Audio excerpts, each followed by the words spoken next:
Exploring Arctic's Footprint in the Field. I'm excited to have with me Colonel Christian Patterson, Commander of the U.S. Army Engineer Research and Development Center, otherwise known as ERDC. Good morning, Colonel Patterson. Good morning, Annette. Thank you so much for being here.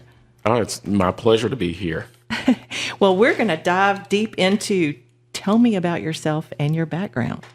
Well, I'd like to start off by saying that I am a native Mississippian. Whoop, whoop. I have always been in Mississippi. I spent about 28 and a half years in the Mississippi National Guard and now a member of the Army Reserve. And so grew up here, have always been here, and proud to be a Mississippian commanding ERDC. Okay, so you say Mississippian is from where in Mississippi? Well, I grew up in South Jackson, and my earlier years were in Yazoo City. Okay. And so, still residing in central Mississippi at this moment. Well, that's great. So, all right, so Beyond the Gates conversations have spanned 3 seasons now, if you can believe it, and we've taken a dive into projects happening across ERDC's 7 labs. However, our listeners might not know that in addition to those laboratories, there are 8 ERDC field offices. Could you give us a comprehensive overview of the ERDC field offices facilities? Yes. It's just like you said, it's very easy to have a lot of focus on the Vicksburg campus, with our 4 laboratories here. But we have those smaller field offices that are in various locations, not only throughout the United States, but, we have one overseas as well. And so recently I had the opportunity to visit our international research office personnel in London, England, getting ready to go back and visit our facility in Louisville, Texas, which is the Louisville Aquatic Research Facility out there. And of course, been up to the Permafrost Research Tunnel in Fox, Alaska. And so we also have what's called CBTech, which is at Fort Leonard Wood, Missouri, and it stands for Contingency Base Integration Training Evaluation Center there. And so they focus acronyms. Yes. Being in the Army for so long, I thought that I knew all of the acronyms that we had. But once I moved over to the Corps of Engineers, there's a whole new set. I think there's every day there's a new acronym that's being invented. I don't know. They come out of nowhere. Absolutely. So how does the work happening at these field offices tie into ERDC's overall mission? That's a great question. And we have different research and development areas. Some of them include military and civil works work. And so our smaller facilities, they tie into that overall mission. And so, for example, in Louisville, which is our aquatic facility, they do a lot of specific work on invasive species in terms of plants and insects that can affect our environments. And then, for example, I know that our listeners have heard about the permafrost tunnel, from an earlier show. It's extremely important right now in order to, do research on permafrost because of the microbes that are being released into the air. And we want to see how that can affect humans in terms of, whether it would, not affect us or be something that we need to address quickly, as well as infrastructure as well. It's just all these shows have just been so eye-opening to the many different things that the labs and now the field offices take care of. So how are the field research offices different from the ERDC labs? Okay, so the labs are much, much bigger. The laboratories, they have a lab director, which the majority of our labs are headed up by a civilian 1-star equivalent. And then they have a deputy director. But then beyond, that, we have, technical directors, we have divisions within each lab, and then we have branches. And so that's kind of the structure of those larger organizations. But then we have those field sites that have specific areas of focus that they tend to hone in on throughout the year. So I understand you have visited, as you say, some of these facilities. Do you have any recent success stories or exciting breakthroughs from the field offices you can share with us? Well, I will just say, in terms of our permafrost facility, they have been extremely valuable across the board as far as like expressing, putting out information as far as how these microbes are impacting our environment, all the way from, what's going into the air as far as like the gases that are being released, in addition to infrastructure. And it's a huge deal right now in terms of permafrost research, because it's in the millions and billions of dollars as far as like companies and different entities that are wanting to know how this is going to impact things, because infrastructure everywhere right now is extremely expensive in order to maintain. It's extremely expensive in order to build. And so our tunnel, for example, up in Alaska, is something that is receiving a lot of attention right now, because once you walk inside of it, that permafrost facility is showing signs of things that happened between 10,000 and 40,000 years ago.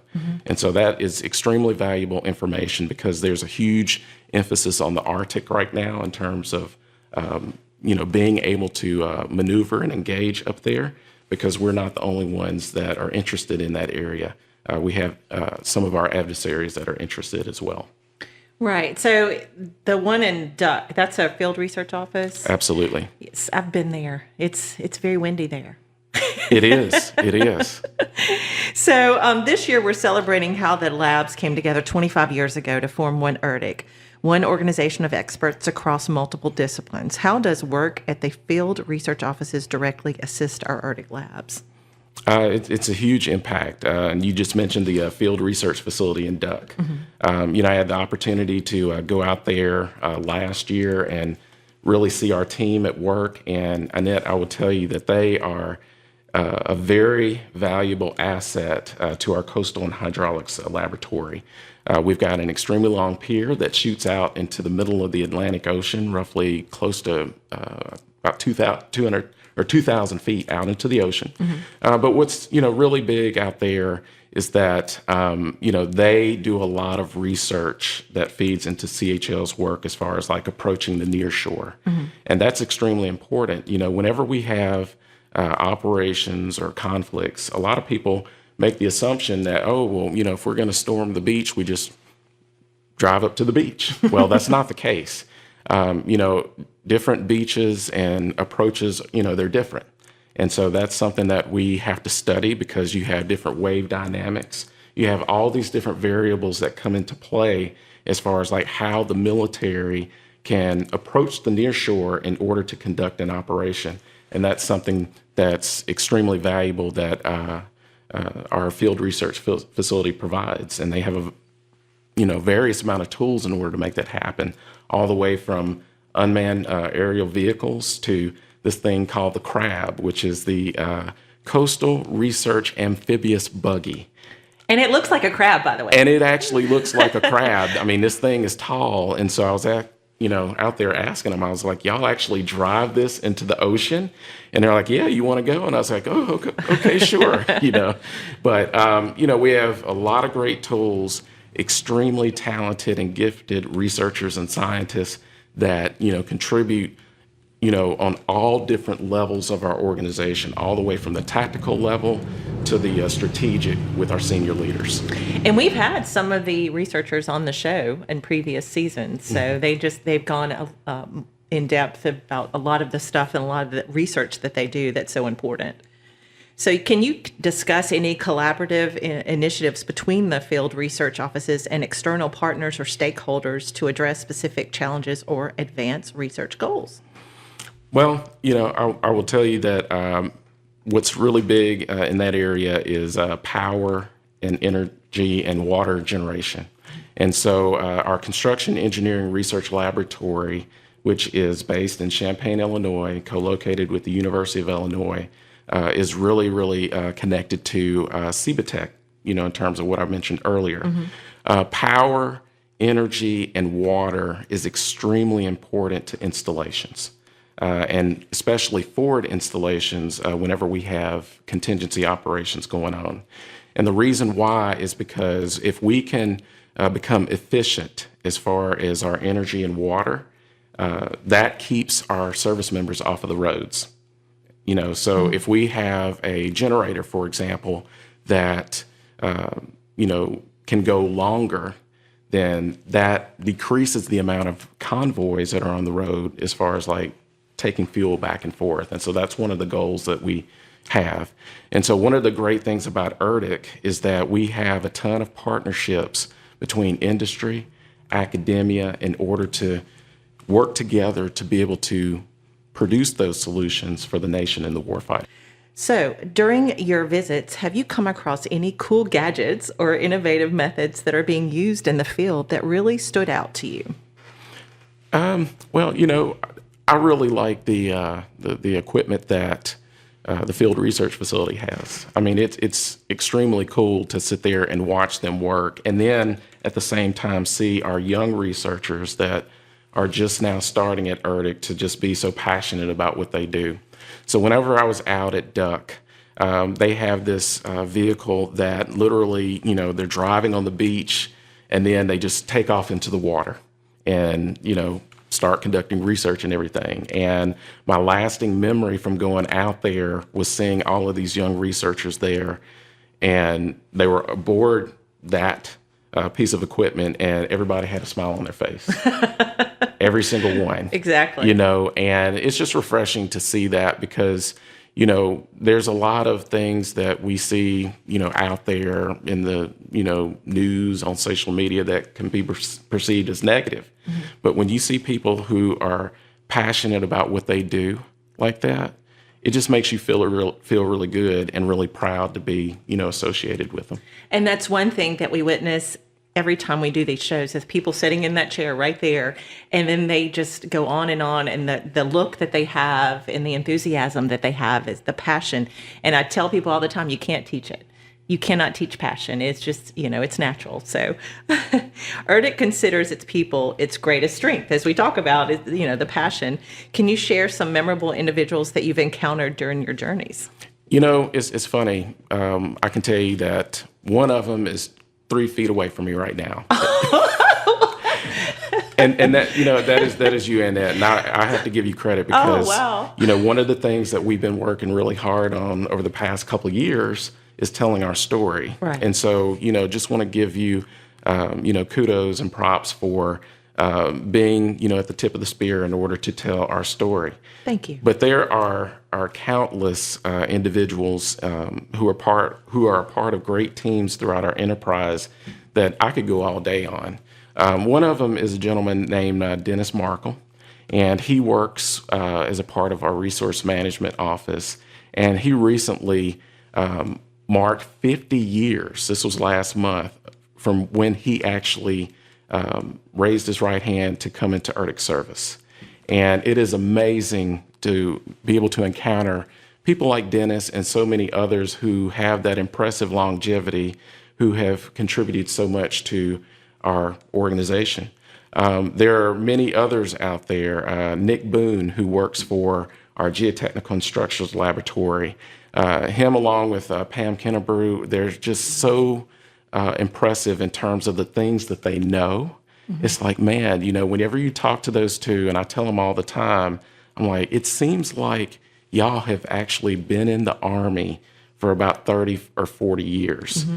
And there are things that they just know that give you that impression. But when you ask them, hey, are you prior service? They're like, no, haven't served, but, have just been around for a while and just know different things. Right. And so every time I get with those two, I learn something, different. I learn something new, and I feel stronger and better as a result of that.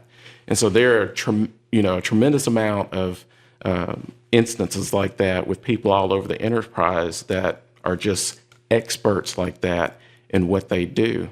The lab directors that we have are extremely gifted and talented. Everybody from Dr. Walmsley to Dr. Russo. They all have their own special style to where they are extremely accomplished academically. They're accomplished in terms of their experience with industry.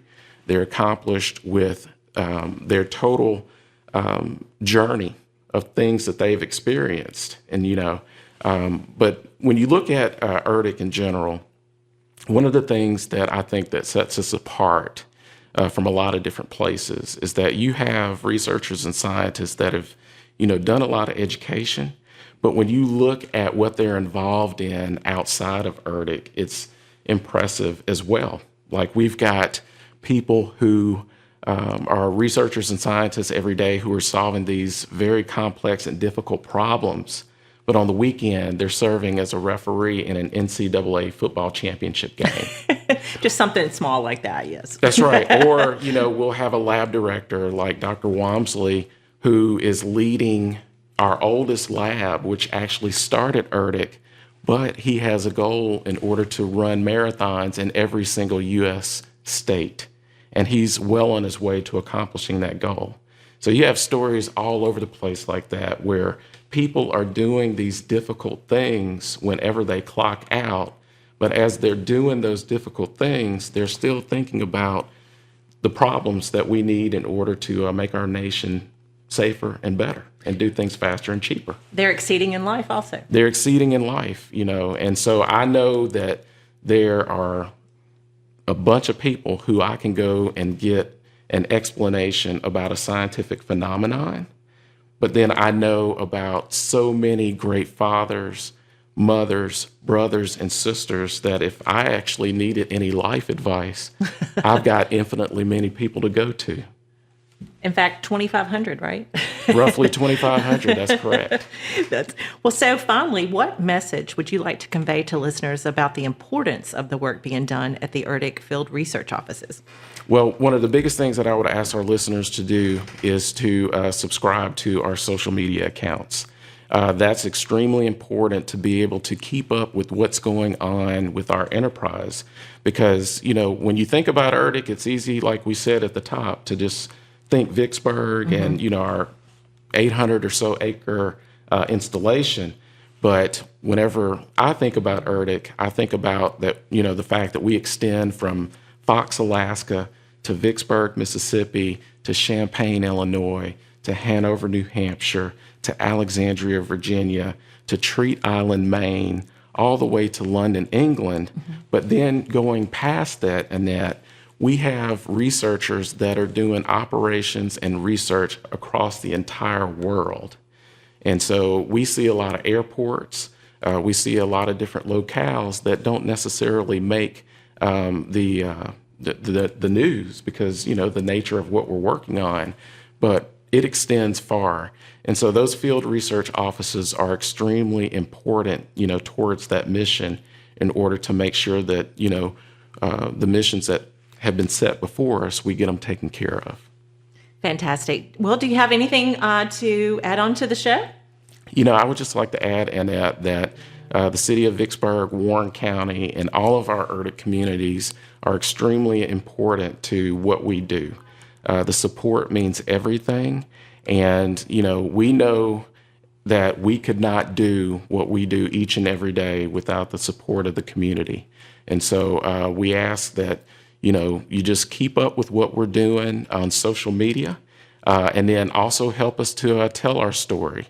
And, it's a lot to tell. And so the example that, I gave the other day, whenever we were out with the Rotary Club, was that ERDC is kind of like a Rubik's Cube, except it's different from a traditional Rubik's Cube in that, one side with ERDC has about 100 pieces to it instead of 9. And whenever you're trying to line up those solids to win the game with ERDC, it's tough because those pieces on each side, which are 100, are continuously moving, Right. But they're moving in a positive direction in order to make change. And so that's a challenge that is, beautiful to have because we've got over 2,000 projects going on at any one time. But, we're after answers and we're after solutions. And so our team is committed in order to find them and make our world safer and better.